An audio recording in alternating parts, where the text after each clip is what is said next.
નમસ્કાર મિત્રો, સ્વાગત છે તમારું બોલે ગુજરાતમાં। આજે આપણે વાત કરવાના છીએ કે પ્રધાનમંત્રી ગરીબ કલ્યાણ અન્ન યોજના અંતર્ગત માર્ચ 2026માં માસના વિનામૂલ્ય અનાજનું વિતરણ જાણકારી ચાલો વિગતવાર આપણે જાણીએ। તો અંત્યોદય કુટુંબોને ઘઉં જોઈએ તો કાર્ડ દીઠ 15 કિલો તમામ જિલ્લાઓ માટે, ચોખા જોઈએ તો કાર્ડ દીઠ 20 કિલો તમામ જિલ્લાઓ માટે।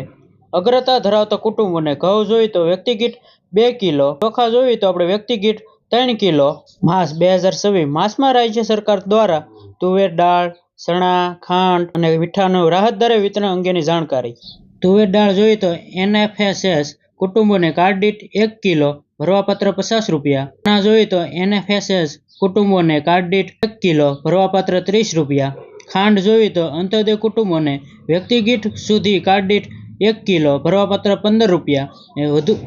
અંત્યોદય કુટુંબોને 3 થી વધુ વ્યક્તિગત 0.350 ગ્રામ ભરવાપાત્ર 15 રૂપિયા। બીપીએલ કુટુંબોને જોઈએ તો વ્યક્તિગત 0.350 ગ્રામ ભરવાપાત્ર 22 રૂપિયા।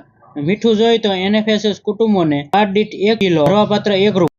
મિત્રો, તમને આ માહિતી ઉપયોગી લાગી હોય તો વિડીયોને લાઇક કરો, શેર કરો અને ચેનલને સબસ્ક્રાઇબ કરવાનું ભૂલશો નહીં। આવા તાજા સમાચાર માટે જોડાયેલા રહો બોલે ગુજરાત સાથે।